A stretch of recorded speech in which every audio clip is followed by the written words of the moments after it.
नववीं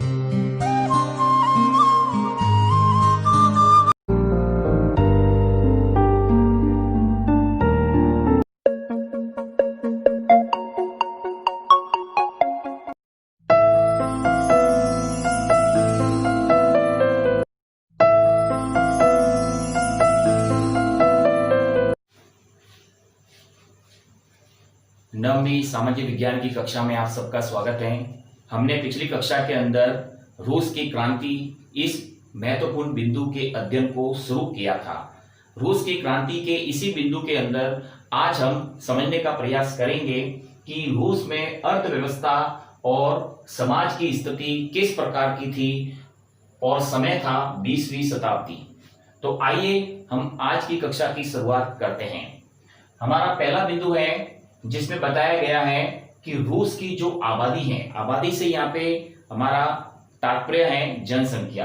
तो रूस की जो आबादी थी वो 85% थी और फ्रांस की जो 40% थी और जर्मनी की जो 50% आबादी थी, ये आबादी खेती पर निर्भर थी।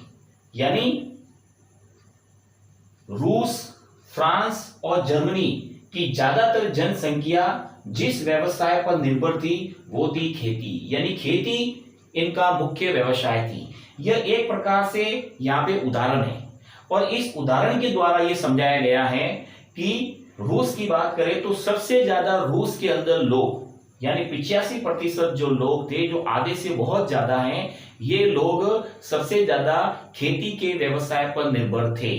ठीक है ना। और हम यूरोपीय देश फ्रांस, जर्मनी या अन्य देशों की बात करें तो वहां पर भी ज्यादातर लोग खेती पर निर्भर थे। ये थी शुरू में अर्थव्यवस्था रूस की और यूरोपीय देशों की। ठीक है।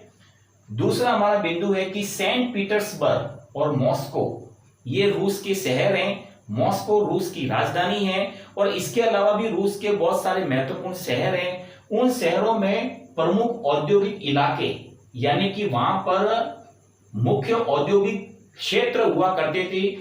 ठीक है ना। उन औद्योगिक क्षेत्रों में जो उत्पादन होता था यानी वस्तुओं का जो निर्माण होता था उसमें कारीगरों और मजदूरों के द्वारा होता था, क्योंकि जो कारीगर होते थे वो वस्तु के निर्माण में अपनी योग्यता से, अपने कौशल से अच्छी वस्तुओं का उत्पादन करते थे। मजदूर होते थे वो मेहनत के द्वारा वस्तुओं के उत्पादन में अपना योगदान देते थे। ठीक है ना। तो इसमें यह बताया गया है कि किस प्रकार रूस के महत्वपूर्ण शहरों में जो औद्योगिक इलाके हुआ करते थे वहां पर कारीगर और मजदूरों का कितना महत्वपूर्ण योगदान हुआ करता था।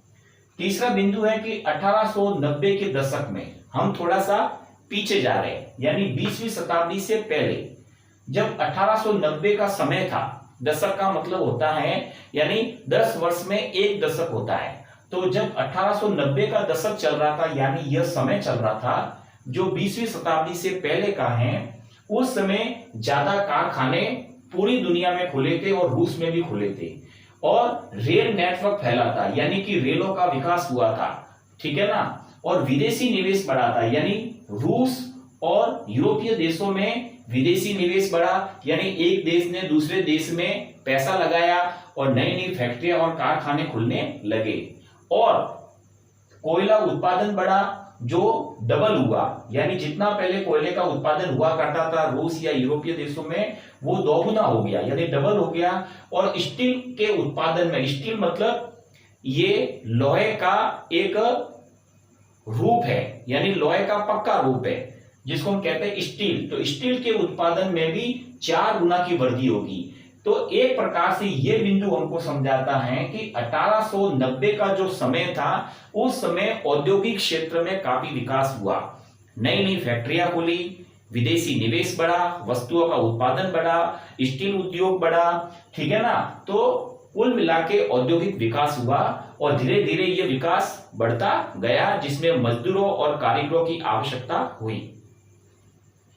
चौथा है कि कारखाने अधिकतर कैसे होते थे। तो कारखाने अधिकतर जो है उद्योगपतियों से मतलब कारखानों के, फैक्ट्रियों के मालिक जो धनवान लोग होते थे वे उद्योगपतियों की निजी संपत्ति थे, यानी ज्यादातर कारखाने और फैक्ट्रियां उद्योगपतियों की निजी संपत्ति थे, यानी वे उसके मालिक थे, एक व्यक्ति मालिक होता था।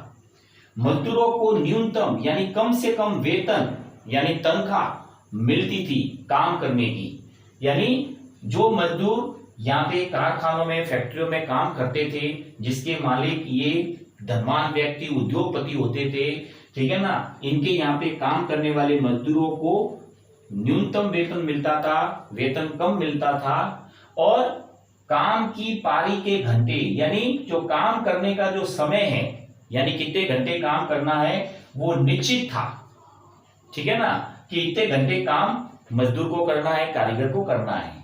और सरकारी विभाग जो होता था वो नजर रखता था कि क्या मजदूर का जो समय निश्चित है कि मजदूर 8 घंटे काम करेगा या 10 घंटे काम करेगा, तो मजदूर को उतना ही काम करवाया जाना चाहिए, उससे ज्यादा नहीं। तो ये सरकारी विभाग जो सरकारी अधिकारी होते थे, ये उनकी जिम्मेदारी होती थी कि वो नजर रखे, उनका ध्यान रखे, ठीक है ना।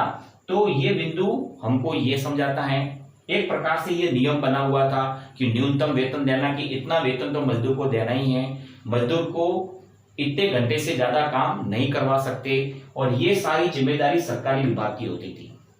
तो क्या ये सरकारी विभाग वास्तव में अपनी जिम्मेदारी निभाते थे? दूसरा बिंदु देखते हैं कि फैक्ट्री के जो इंस्पेक्टर होते थे, यानी फैक्ट्री का इंस्पेक्टर मतलब, फैक्ट्री का मतलब है कारखाना, ठीक है ना।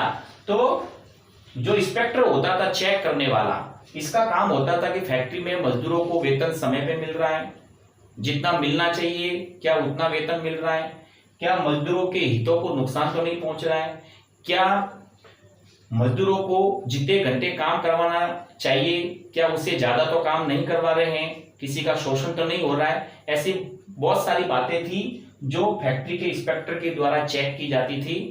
तो क्या इसने अपनी जिम्मेदारी निभाई?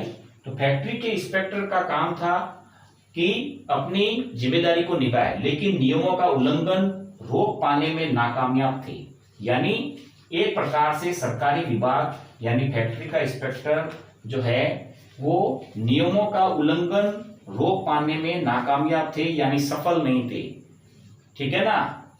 जिसके कारण से जो कारीगर थे वो 15 घंटे और मजदूर 10 या 12 घंटे काम करते थे, जो बहुत ज्यादा था, जिसके कारण से उनका शोषण होता था, और इतना ज्यादा काम करने के बाद में उन्हें एक्स्ट्रा वेतन नहीं मिलता था, बल्कि वेतन कम मिलता था, जिसके कारण से नियमों का उल्लंघन हो रहा था और कारीगरों को बहुत काम करना पड़ता था, 15 घंटे, मजदूरों को 10 से 12 घंटे काम करना पड़ता था, और वेतन उनको कम मिलता था।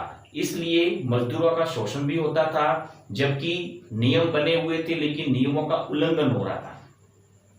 अगला बिंदु है सामाजिक स्तर की बात करें, जो यहाँ पे हमारा मुख्य बिंदु उसमें दिया हुआ है कि समाज की स्थिति कैसी थी। तो सामाजिक स्तर की बात करें तो मजदूर बटे हुए थे, यानी मजदूरों का जो समाज था वो 2 प्रकार का था, जिसमें मजदूर बटे हुए थे। तो आधे मजदूर जो थे वो गांव के थे, यानी गांव के रहने वाले थे और वापस अपने गांव भी जाते थे और गांव से आते थे, ठीक है ना। तो एक तो गांव से आने वाले मजदूर थे, और कुछ मजदूर थे जो शहरों में रहते थे, यानी शहरों के मजदूर थे।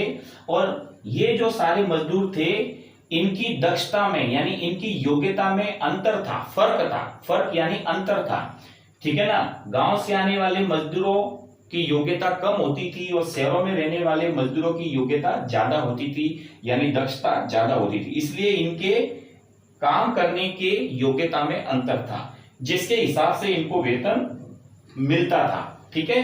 तो ये इनका सामाजिक स्तर था, और इनके सामाजिक स्तर के आधार पे इन्हें वेतन भी मिलता था, और सामाजिक स्तर के आधार पे इनके साथ में व्यवहार भी होता था, ठीक है ना, और इन्हें रोजगार भी दिया जाता था।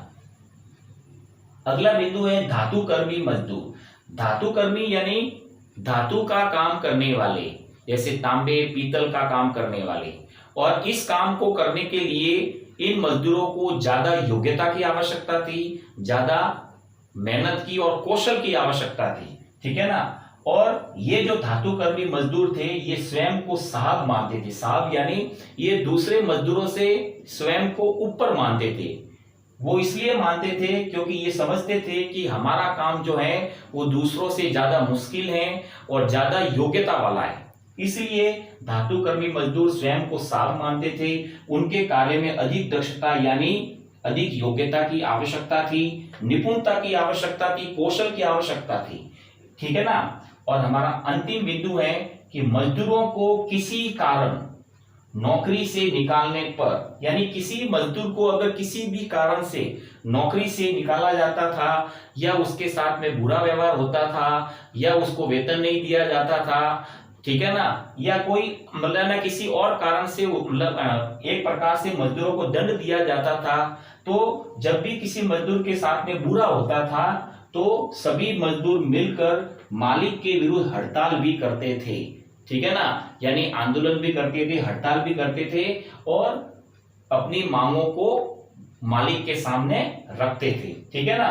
तो ये हमारे आज के बिंदु थे जिसमें हमने समझने का प्रयास किया कि किस प्रकार रूस के अंदर अर्थव्यवस्था कैसी थी और रूस में सामाजिक स्तर मजदूरों का कैसा था। ठीक है ना। और किस प्रकार रूस में धीरे धीरे अर्थव्यवस्था का विकास हो रहा था, यूरोपीय देशों के अंदर भी इसका प्रभाव पड़ रहा था और जो समय था वो हमारा 20वीं शताब्दी का था। ठीक है ना।